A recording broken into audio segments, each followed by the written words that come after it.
Acqua di Giò.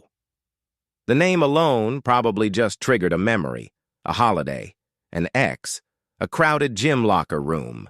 Because for better or worse, this fragrance has been everywhere for 30 years. But here's the thing. Here's what nobody wants to admit. When Armani stripped it back, rebuilt it from the ground up, and relaunched it as a true Parfum concentration, they may have done something remarkable.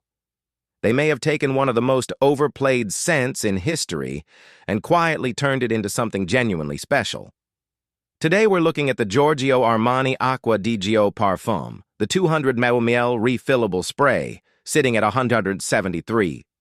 And I'm going to tell you honestly whether this is a redemption arc or just expensive nostalgia. Giorgio Armani, founded in Milan in 1975, a brand that has always stood for one thing above everything else: effortless Italian sophistication. Not loud, not desperate, just quietly, unapologetically excellent. The original Acqua di Giò launched in 1996, and it became one of the best-selling men's fragrances on the planet, inspired by the island of Pantelleria, by the Mediterranean Sea and the volcanic rock and the salt air. It captured something primal, something free, and for a decade it was genuinely iconic. Then overexposure happened. Every office, every nightclub, every first date, there it was. The fragrance almost became a punchline. But Armani didn't abandon it. They refined it. Absolute came out. Profumo came out. And now this, the Parfum, represents what feels like the definitive, most mature, most considered version of that original vision. This is Armani saying, "We know what this scent can be. Now, let us show you properly." Right. Let's talk about the bottle, because it matters. And this one is genuinely beautiful. The classic Acqua di Giò silhouette is still there. That smooth, rounded, almost pebble-like shape that references the worn stones you find on a Mediterranean beach. But the Parfum version has been elevated. The glass is heavier, darker. There's a deep, almost smoky blue-black tint to it that immediately signals this is not the original. This is the grown-up version. The cap is weighty metal, satisfying to remove, the kind that clicks off with a solidity that tells you something about the attention to detail in the construction.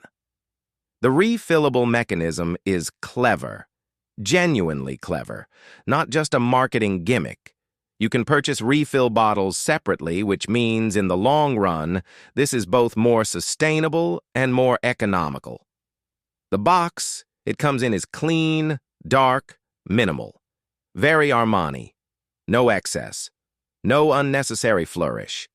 It sits on a shelf and it commands respect without shouting for attention.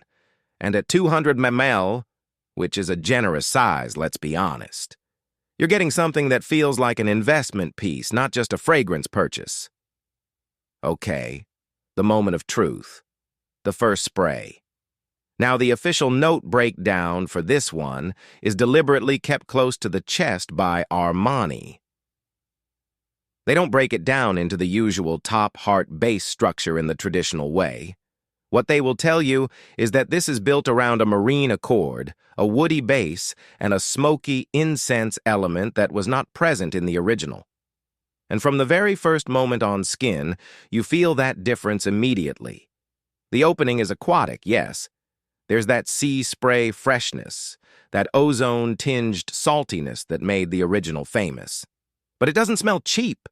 It doesn't smell synthetic. This is a deeper, darker, more mineralic marine quality, like standing on volcanic rock at the edge of the ocean rather than splashing cologne on after a shower. The projection in those first moments is confident, but not aggressive. It radiates off the skin with a warmth that the original eau de toilette never had. This opens with intention. It knows what it wants to be. As it settles on skin, and we're talking 20 minutes to an hour in, something shifts.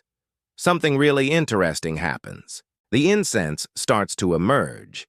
And this, for me, is where the Parfum concentration earns its price tag and separates itself from every prior iteration of this fragrance. There's a smokiness here, a depth, an almost spiritual quality that you genuinely did not get before. It's not heavy incense. It's not churchy or oppressive. It's more like the memory of a bonfire on a beach at night. The warmth of it, the lingering ghost of smoke mingling with sea air and something green and aromatic underneath. There's a subtle woody quality beginning to push through as well, grounding the composition, giving it structure. And the marine accord doesn't disappear. It evolves. It becomes less about freshness and more about texture, more about depth.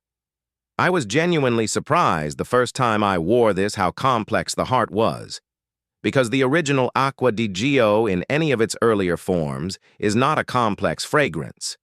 This one is. It rewards patience. It rewards close attention, the dry down. This is where fragrances at Parfum concentration either justify themselves completely or fall apart. And Acqua di Giò Parfum, it justifies itself completely. After 3 to 4 hours, what you're left with is extraordinary. The marine freshness has receded to a memory, a ghost note in the background. What dominates now is warm, smooth, slightly smoky skin. The woods have deepened. There's a gentle creaminess that I wasn't expecting, something almost skin-like in the best possible sense. It smells like warm skin that has spent a day near the ocean, like someone who has been in the sun and the salt air and the smoke of an evening fire.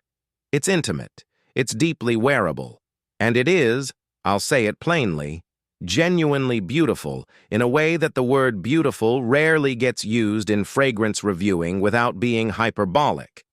This dry down is the reason to buy this fragrance. If you can get to a counter and test it, wait it out.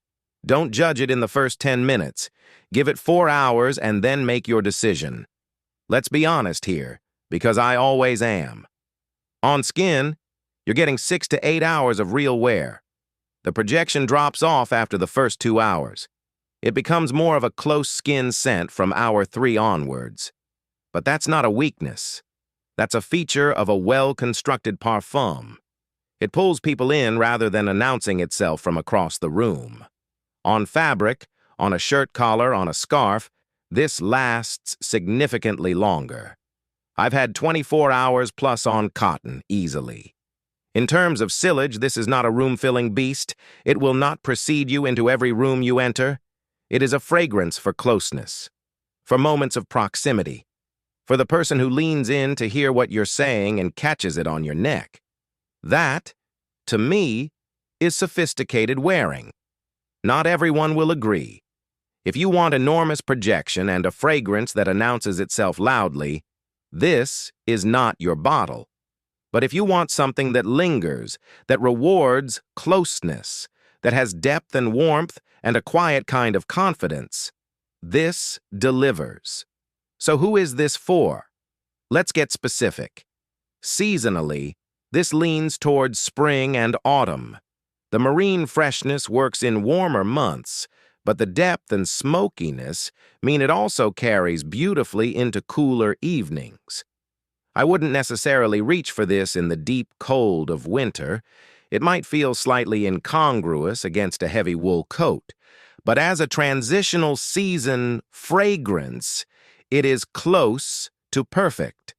For occasions, this is office-appropriate, date-appropriate, casual, weekend-appropriate. It is versatile in a way that a lot of premium fragrances fail to be. In terms of personality, I'd say this suits someone who has outgrown the need to be noticed. Someone who is comfortable in their own skin, who doesn't need the room to turn and look. It suits confidence without performance. Age-wise, this is genuinely going to appeal from mid-20s upwards. Younger wearers might find it lacks the immediate thrill of something more overtly fresh or bold. But those with a few more years of fragrance experience will appreciate exactly what this is doing and why it's doing it. Now, £173 for 200 ml. Let's do the maths. That's under 87 pence per milliliter. In the context of the luxury fragrance market, where Parfum concentrations from comparable heritage houses regularly exceed 2 per ml, that is actually a reasonable proposition. And the refillable format means the cost per wear drops further over time as you purchase refills at a lower price point. Is there a cheaper alternative? If we're being completely transparent, the original Acqua di Giò eau de toilette exists for considerably less money. But it is not the same fragrance. It shares DNA, but it is not this experience. For this particular scent, this particular depth, this particular dry down, there isn't really a like-for-like budget alternative I can point you to in good conscience. You can find this at p11.com. I'll put the direct link in the description below, and they stock the full 200 ml refillable spray. My score for this fragrance is 8.5 out of 10. It loses points only for the relatively modest sillage and projection if you're the type of wearer who needs presence from distance. Everything else is close to exemplary. So, Acqua di Giò Parfum. Is it a redemption arc? Yes, genuinely yes. Armani took 30 years of history, stripped away everything that had become tired and overused, and rebuilt this into something that deserves to be taken seriously. It is not perfect. No fragrance is. But it is deeply well made, it is mature, it is sophisticated, and it earns every penny of its price point in a way that a lot of this market simply doesn't. If you wrote off Acqua di Giò years ago because of overexposure, I'm asking you to give it one more chance. In this concentration. On your skin. With patience. Because you might be as surprised as I was. I would genuinely love to know your thoughts on this one in the comments below. Do you own it? Have you tried it? Are you a lifelong Acqua di Giò devotee, or did you get burned by the original and you're not sure you can forgive it? Let me know. And if you're looking to pick this up, the link to p11.com is right there in the description. Until next time.